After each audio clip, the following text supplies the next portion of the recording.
Hello दोस्तों, जय मसीह की Bible story audio Hindi channel में आप सभी का स्वागत है। आज हम पवित्र शास्त्र बाइबल के एक नए ऑडियो स्टोरी से सीखेंगे। दूसरा इतिहास की पुस्तक से 12 अध्याय यहूदा पर मिस्र का आक्रमण के बारे में। हालेलुया। परंतु जब हुर्रिब्याम का राज्य दृढ़ हो गया और वह आप स्थिर हो गया, तब उसने और उसके साथ सारे इज़राइल ने यहोवा की व्यवस्था को त्याग दिया।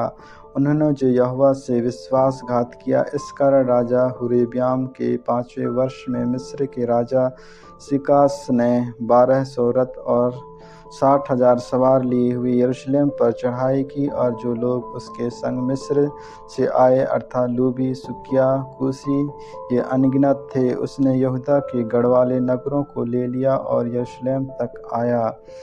तब शमयाह नबी रूबियाम और यहूदा के हाकिमों के पास, जो शीशक के डर के मारे यरूशलेम के इकट्ठा हुए थे, आकर कहने लगे, यहोवा यूँ कहता है कि तुमने मुझको छोड़ दिया है, इसलिए मैंने तुमको छोड़कर शीशक के हाथ में कर दिया है। तब इज़राइल के हाकिम और राजा दीन हो गए और कहा, यहोवा धर्मी है। जब यहोवा ने देखा कि वे दीन हुए हैं, तब यहोवा यह वचन शमयाह के पास पहुँचा, वे दीन हो गए हैं, मैं उनको नष्ट करूँगा, मैं उनका कुछ बचाव करूँगा, और मेरी जलजलाहट शीशक के द्वारा यरूशलेम पर ना भड़केगी, तो भी वे उसके अधीन रहेंगे, ताकि वे मेरी और तेरे देश के राजाओं की सेवा में अंतर को जान लें।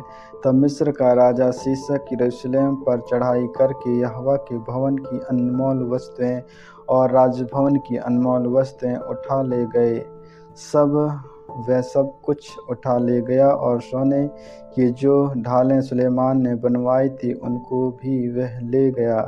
तब राजा हुर्रिब्याम ने उनके बदले पीतल की ढालें बनवाई और उन्हें पहरुओं के प्रधानों के हाथ सौंप दिया, जो राजभवन के द्वार की रखवाली करते थे। जब जब राजा यहोवा के भवन में जाता, तब तब पहरुए आकर उन्हें उठा ले चलते, और फिर पहरुओं को कोठरी में लौटा कर रखे रहते थे। जब हुर्रिब्याम दीन हुआ, तब यहोवा का क्रोध उस पर से उतर गया, और उसने उसका पूरा विश्वास न किया, और यहूदा की दशा कुछ अच्छी भी थी। हालेलुया।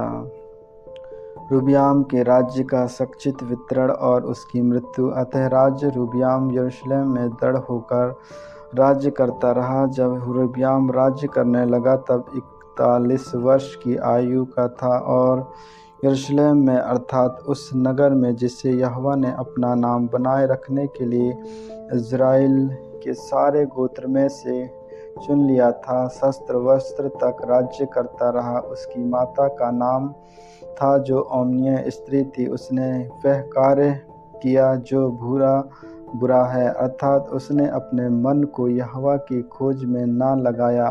आदि से अंत तक रहब्याम के काम किया। शमयाह नबी और इद्रो दर्शी की पुस्तकों में वंशावलियों की रीति पर नहीं लिखे हैं। रहब्याम और यरोबाम के बीच तो लड़ाई सदा होती रही, और रहब्याम अपने पुरखों के संग सो गया, और दाऊदपुर में उसको मिट्टी दी गई, और उसका पुत्र अबिय्याह उसके स्थान पर राज्य करने लगा। आमीन आमीन। परमेश्वर इन वचनों को सुनने के द्वारा आप सबों को आशीष दे। आगे की और भी ऑडियो स्टोरी सुनने के लिए Bible story audio Hindi channel को लाइक, सब्सक्राइब और बेल आइकन को दबाएं।